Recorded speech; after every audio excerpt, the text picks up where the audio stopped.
Hey guys, welcome to hashtag Singh. हाल ही में मैंने अभिषेक बच्चन की द बिग बुल देखी। तो सबसे पहली बात, सबसे इम्पोर्टेंट बात तो ये है कि जिस तरीके से जो एक्टिंग की थी प्रतीक ने, तो उस हिसाब से अभिषेक बच्चन ने भी टक्कर दी है। लेकिन अभिषेक बच्चन एक बहुत ही बुरे स्क्रीन प्ले के कारण और कुछ बुरी एडिटिंग के कारण जो है थोड़ा सा पीछे पड़ जाते हैं। मगर ऑल इन ऑल उन्होंने अपनी तरफ से तो जो है पूरा कोशिश की है, पूरी कोशिश की है इस रोल को निभाने की। और उसके साथ में ही जो सबसे बड़ा एक फ्लॉ है इस मूवी का, कि इसके डायलॉग जो हैं एवरेज से लेके बिलो एवरेज हैं। तो जहाँ स्कैम 92 के डायलॉग्स जो हैं सुपर हिट हुए, जैसे कि रिस्क है तो इश्क है, ऐसा कोई भी डायलॉग जो है इस मूवी के अंदर नहीं है। इवन जो डायलॉग्स है दोज आर प्रिटी एवरेज। मतलब ऐसा कुछ आपको लगता नहीं है कि कहीं पे ज़्यादा मेहनत की गई है डायलॉग्स को बेटर बनाने के लिए। बाकी जो तरीके से समझा रहे हैं, जो रूल्स होते हैं, जैसे कि जो फाइनेंशियल जार्गन्स है वो समझाने की उन्होंने कोशिश की है, वो भी ज़्यादा उन्होंने यूज़ किए नहीं है, क्योंकि ये मूवी इतनी डिटेल में नहीं है। ये एक दो इंस्टेंसेस जो है रियल लाइफ इंस्टेंसेस जो है इवेंट्स को उन्होंने कैप्चर किया है और एक पूरी फिक्शनल मूवी बनाई है। तो उस बेस के ऊपर ये मूवी के अंदर डायरेक्टर के पास में बहुत स्कोप था, मगर वो लूज़ आउट करते हैं बहुत सारी चीज़ों में, बिकॉज डायरेक्टर खुद ही कंफ्यूज है कि मैं रियल हर्षद मेहता की स्टोरी बताऊं या मैं एक फ़िक्शनल स्टोरी डेवलप करूं शेयर जो स्टॉक मार्केट के आसपास। मगर इसी प्रॉब्लम के कारण उनका जो ग्रिप है सेकंड हाफ में स्पेशली, वो लूज़ हो जाता है स्टोरी से। तो जैसे एक टेम्पलेट होता है कि स्टार्टिंग के अंदर एक सीन दिखाया जाता है करंट सिचुएशन का, और फिर फ्लैशबैक में मूवी जाती है। तो द बिग बुल के साथ भी ऐसा ही है। जो हेमंत शाह है, यानी कि अभिषेक बच्चन, ये एक बहुत ही बड़ी अनाउंसमेंट करने वाला है, और वो ताज होटल में रुका हुआ है। और वो अनाउंसमेंट क्या है, वो पहुंचने तक, वो एक्चुअली क्लाइमेक्स है मूवी का, क्लाइमेक्स जस्ट क्लाइमेक्स से पहले। और वो पहुंचने तक जो है पूरी की पूरी मूवी जो है फ्लैशबैक के अंदर रन होती है। और एक ट्रैक चलता है फास्ट फॉरवर्ड का 2020 के अंदर, जहाँ पे इलियाना डिक्रूज़ जो है वो एक स्टोरी सुना रही हैं, और वो स्टोरी है द बिग बुल की, ऑफ कोर्स। तो इस तरीके से जो डायरेक्टर ने कोशिश की है कि भाई 3 टाइम ज़ोन के अंदर जो है मूवी को दिखाया जाए। मगर सैडली उसमें इतना ज़्यादा इन डेप्थ कुछ दिखाया नहीं गया है मूवी के अंदर। जो बॉलीवुड के दाव पेच है सारे के सारे वही यूज़ किए हैं। एंड अगर आपने स्कैम 92 देखी ना भी हो, तो भी ये जो मूवी है वो एक एवरेज और बिलो एवरेज आपके लिए साबित होगी, बिकॉज फर्स्ट का स्टार्टिंग का जो है हाफ एन आवर 45 मिनट्स आप थोड़ा सा एंग्रॉस होते हैं मूवी के अंदर, क्योंकि मूवी जस्ट स्टार्ट कर रही होती है। अभिषेक बच्चन का जो एक दिखाया गया है कि भाई कैसे वो एक कॉमन मैन से एक जो है ब्रोकर बनता है, और किस तरीके से वो जो है मैनिपुलेशन करता है। तो वो थोड़ा सा जो एनर्जी है उस टाइम की है, लेकिन उसके बाद में once he has accomplished everything, जो एनर्जी है वो ड्रॉप हो जाती है। And somewhere down the line ये गलती डायरेक्टर की भी है, कि उसने जो है ग्रिप नहीं बना के रखी पूरी की पूरी स्टोरी के ऊपर। ऑल्दो पूरी डिटेल में स्टोरी 2 ढाई घंटे में बतानी बहुत ही मुश्किल है, ये मैंने आपको पहले भी कहा था। मगर स्टिल अगर वो rather than trying many things, और जैसे कि अभी इसके अंदर गाना भी डाल दिया। गाना क्यों डाला आपने, गाने की क्या ज़रूरत थी? जो है मूवी को उसने कुछ दिया नहीं एडेड एडवांटेज, और बस खींचा गया। थैंकफुली खाली एक ही गाना था, दूसरा जो कैरी मिनाटी का सॉन्ग है, जो is the best song of the lot, वो बेसिकली एक बैकग्राउंड के अंदर स्टार्टिंग में बजता है बस। लेकिन जब वो बिग बुल बनता है, उसको सेकंड हाफ में कहीं यूज़ नहीं किया गया है गाने को।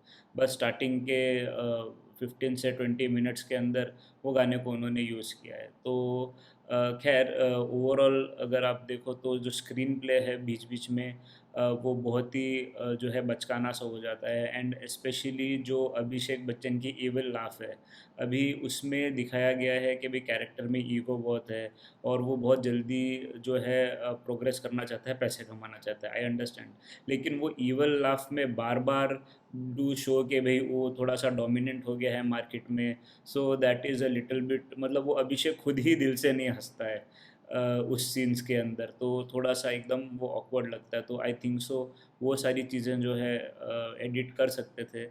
इसके लिए जो एडिटिंग भी है वो थोड़ी जो है ख़राब है, एकदम बिलो पार है ऐसी मूवी के लिए। अभी इसमें अभिषेक बच्चन थोड़े से बल्की हैं और डबल चिन ये सब है, वो एक सर्टेन एज के लिए उनका अच्छा लगता है, लेकिन जो उनका पहले का एज दिखाया है जब स्टार्ट करते हैं वो, तो उसमें थोड़ा सा वो फ़नी लगता है। सेकेंडली जो पेयरिंग है उनकी निकिता दत्ता के ऑपोज़िट, तो दोस्तों निकिता दत्ता वो एक्ट्रेस है जो कबीर सिंह के अंदर एक छोटा-सा कैमियो किया था उन्होंने, और उसमें वो एक फ़िल्म एक्ट्रेस बनी थी। तो वही है निकिता दत्ता, और वो एज वाइज़ भी अभिषेक से बहुत यंग लगती है, और उनकी जो केमिस्ट्री है ज़रा भी नहीं जमती है। तो that is one problem between the main cast. और दूसरे साइड में है Soham Shah, and he is bit confused. उनके कोई-कोई सीन्स के अंदर एक्सप्रेशन अच्छे हैं, लेकिन कुछ सीन्स के अंदर ख़ासकर जब भी लास्ट में वो उनका इमोशनल बर्स्ट आउट होता है, वो तो काफ़ी ऑकवर्ड हैं उस सीन के अंदर। मगर ओवरऑल उन्होंने एवरेज काम किया है। इलियाना डिक्रूज़ इज़ डिसेंट, उनका जो काम है, ऑल्दो इस मूवी के अंदर इतना कुछ एक्सेप्शनल करने की ज़रूरत नहीं थी, लेकिन as compared to her previous movies जहाँ पे वो खाली एक ग्लैम क्वोशंट का काम करते हैं, यहाँ पे एटलीस्ट उनके पास कुछ रोल है जिसके अंदर शी कुड परफॉर्म, लेकिन इतना कुछ एक्स्ट्रा ऑर्डिनरी भी नहीं था उसमें। अब बारी आती है जो दूसरे सपोर्टिंग कास्ट की है। राम कपूर का एक कैमियो है जिसके अंदर उन्होंने ठीक-ठाक सा काम किया है। समीर सोनी एज़ यूजुअल उनका सेम एक्सप्रेशन रहता है। उससे ज़्यादा एक्सप्रेशन तो उन्होंने बॉलीवुड हाउसवाइफ्स में दे दिए थे। लेकिन अभी करंटली उनका एक्टिंग में यही है, इस तरीके के ही वो रोल है उनको मिलते हैं आजकल।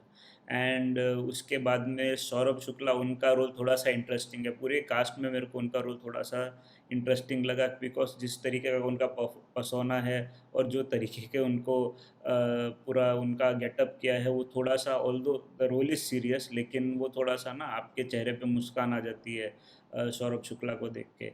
तो अपार्ट फ्रॉम दैट अगर आप बात करेंगे तो मूवी जो है with respect to its script also बहुत जगह पे फॉल्टी है, एंड एट द एंड जब भी वो मूवी ख़त्म होती है तो आप थोड़े से डिसअपॉइंट हो जाते हैं। तो दोस्तों, आपने चाहे स्कैम 92 देखी हो या नहीं देखी हो, मगर जैसे ही बिग बुल ख़त्म होती है, आपको पता चल जाता है कि भई ये जो मूवी है इतनी ख़ास नहीं थी। इट वाज़ एट बेस्ट जो है एवरेज मूवी है, और जो स्कैम 92 का स्तर है इसके सामने वो बहुत ही ऊँचा है। तो मैं आपको एक क्लिप दिखाता हूँ, आपको पता चल जाएगा कि मैं क्या बोलने की कोशिश कर रहा हूँ। इसमें से एक है स्कैम 92 और एक है बिग बुल। तो पहचान कौन? तो दोस्तों, बिग बुल के अंदर लोज़ भी हैं और हाइज़ भी हैं। सैडली जो लोज़ हैं वो ज़्यादा है हाइज़ से।